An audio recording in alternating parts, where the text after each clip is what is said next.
further pressure on households as average wages again fail to keep up with rising prices. Real terms pay fell by 2.5% at the end of last year. Figures out this morning also reveal more people looking to go back to work, but fewer jobs available. The UK economy narrowly avoided falling into recession at the end of last year, but figures out this morning show that it didn't grow in the last 3 months of 2022 either. I'm at a construction site in Manchester finding out how this sector is doing and explain what the economic numbers mean for you. Getting the recipe right for a sweeter economy as the Bank of England raises interest rates to 4%. I'm at a bakery in Manchester finding out how it's affecting businesses like this one, as well as the staff and their customers. Figures out this morning show inflation in the UK at 10.1%. That's a slight drop in the rate at which average prices are rising. I'm at Birmingham Wholesale Market to explain what that means for you and your cost of living. We've had an update on the rising cost of living. Inflation, that's the increase in the price of something over time, was at 10.1% in January. Benny's in Birmingham this morning with the details. We had Ben Wallace on earlier, the government minister, saying this is good news, but the rising prices still remain pretty high.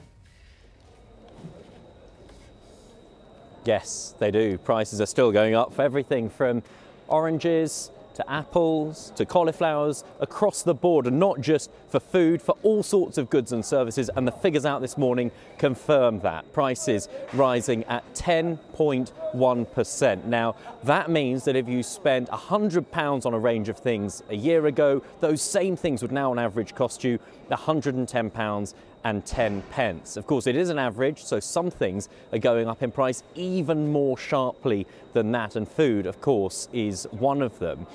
What's causing prices to rise? Well, it's being driven by high energy prices and the war in Ukraine. And let me just illustrate what that means. It costs the growers of this fruit and veg more to produce it. So they charge the wholesalers here more to buy it in. They then have to charge the restaurants, the shops, the cafes more when they come and stock up here. And they then charge you and me more when we go in to buy things. That is why inflation matters. You also have to look at it in relation to average wage rises. We learnt yesterday that average wages have been rising at 6.7%. If prices are rising at 10.1%, it means wages are just not keeping up with the rate at which prices are going up. That's why there's a cost of living squeeze. That's why people are feeling less well off.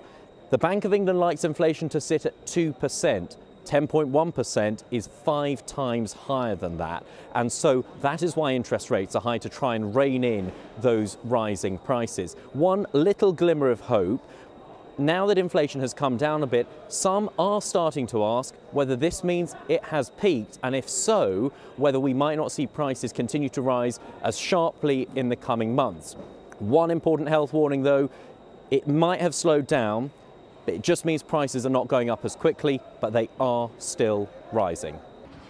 Yeah, this is what economic activity looks like. Building things, making things, selling and spending. That is essentially what GDP is. It's a measure of how much economic activity is going on in the country. And the figures that we got this morning show that it was stagnant. It was flat in the last 3 months of last year compared with the previous 3 months. So what does that tell us? It tells us that perhaps people are not spending more, businesses weren't investing more or hiring more. It makes it harder for people to get jobs or pay rises, and also it means the government isn't getting any more in taxes. On the positive side, it means that the economy didn't shrink either, which can cause problems. It has the opposite effect. It means that businesses tend to cut jobs and there's less money being spent, there's less money in taxes. So a flat economy isn't ideal, one that isn't growing isn't ideal, but it's better than an economy that's shrinking. There are some foreboding warnings, though, from respected economists about the UK economy likely to shrink in the coming year. But let's hear what the Chancellor Jeremy Hunt had to say about the figures we've had this morning. OK, Robert, thank you very much, and thank you to you as well, Zoe. And it is worth just pointing out, have a look at the site, the work going on here. This will be a 9-storey office building when it's completed, and one site like this, over the course of the construction, will employ something like 500 people. So it just gives you an illustration of just how important construction is to the wider economy when we talk about economic growth. Well, I think you hit the nail on the head, Ben. That is what the economy looks like at this moment in time. Ben has the latest official figures, and also on the jobs market, we've got an update. Yeah, this is an update on pay and jobs in the UK, how many people are in work, what they're getting paid, and how average wages compare with the rise in average prices for the things that we all buy. And what we've learned this morning is that between October and December, average wages, if you exclude bonuses, rose by 6.7%. But where you work makes a difference. For those in the private sector, average pay rises were higher at 7.3% compared with 4.2% in the public sector. Quite a lot of numbers there, but those figures alone don't tell the full story, because when you factor in inflation, so that's the average rise in prices for goods and services, in real terms, average wages actually fell compared with a year earlier. Inflation is at 10.5%. That's at a nearly 40-year high. It means typically if you bought something for £100 a year ago, it now costs you £110.50. If your wages don't go up by the same amount, things feel more expensive. And when you factor that in, it means in real terms, wages actually fell by 2.5%. It's about where they fell in the previous 3-month period, but the gap is still there between average pay and average price rises.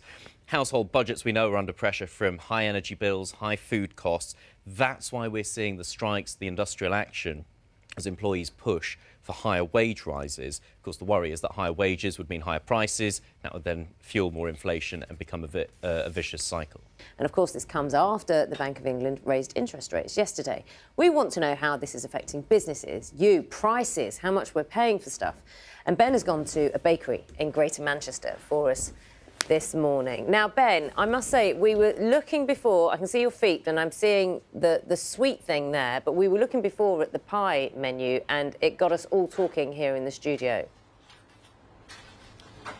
Well, you and Charlie were talking about making the perfect flapjack. That is a pretty perfect example. Not made by me, I hasten to add, and the gaps not all eaten by me either, maybe one or two. But yeah, you're absolutely right. We're here at this bakery, Robinson's Artisan Bakery in Manchester. Busy morning, I've had customers coming and going, but we're here to look at the impact of the Bank of England's interest rate decision on businesses like this and the people who work here and the people who shop here. Let me run you briefly through the key numbers. The Bank of England put interest rates up by 0.5 percentage point yesterday, taking the base rate to 4%. That's the highest it's been since the financial crisis of 2008. Why has it done that? Because the rise in average prices for things is way higher than the bank would like it to be. It's currently at 10.5% is the rate of inflation. The bank's target is 2%. So a quick chat to Karen, who's just sorting out the shelves here. Karen, have you felt the impact of rising prices and the situation, the financial situation right now? I have, definitely, especially when I go shopping. Every product's gone up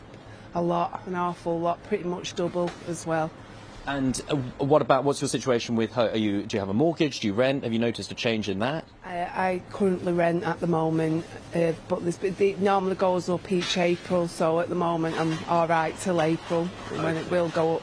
OK. Thank you very much. We'll let you carry on with your morning's work. The Bank of England did give a little bit of a glimmer of hope, really, some optimism. It said in its report that it expects the recession, the economic slowdown, to be shorter and less severe than had been previously feared. So let's find out what the situation's like. We can speak to Matthew, who's a senior lecturer in economics at Manchester Metropolitan University. Are we over the worst, then, from what the bank said? I'm afraid not, no. It looks like we're going to be suffering all the way through 2023 and then into 2024. It won't be as possibly as bad as they thought, but it's still going to be quite difficult for a lot of people, with mortgages going up and incomes falling at the same time. That's rather a bleak picture, in which case it begs the question, why is the Bank of England then putting up interest rates, meaning people have less spare money to go out and spend in shops, in local businesses like this? Doesn't that stop the economy from growing? I'm afraid it does, but that's the objective of the Bank of England at the moment, because we've got a lack of spare capacity in the economy because of the rise in petrol prices and electricity prices, because of a lack of investment over the past few years, and of course people retiring early. We're just not able to make more, and so we need to take money out of the economy.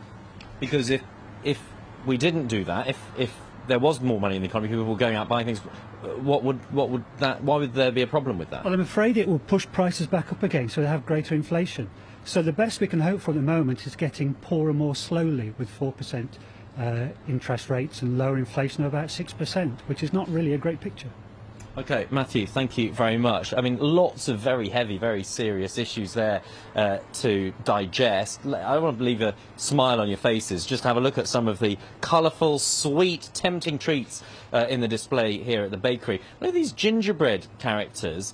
I think they need a name, though, and this one here, to me, I think that looks like a Charlie. What do you think? Oh, it was going one way or eye. another. What did you say, Charlie? It's got a peculiar eye, that one, hasn't it? That's the one that was picked out by Ben. Feel free, Ben. I'm liking the Thought it tour looked of charming. the bakery. Can we just have another look down the products there? Just talk us through. You can have a look down. So you've got muffins, you've got tarts, we've got some flapjacks. You're talking about how difficult it is to get the flapjacks right. I was also being talked through. I don't know if you can see over on the shelf at the back there. Well, I would call those rolls, but you may call them balms, balm cakes, muffins.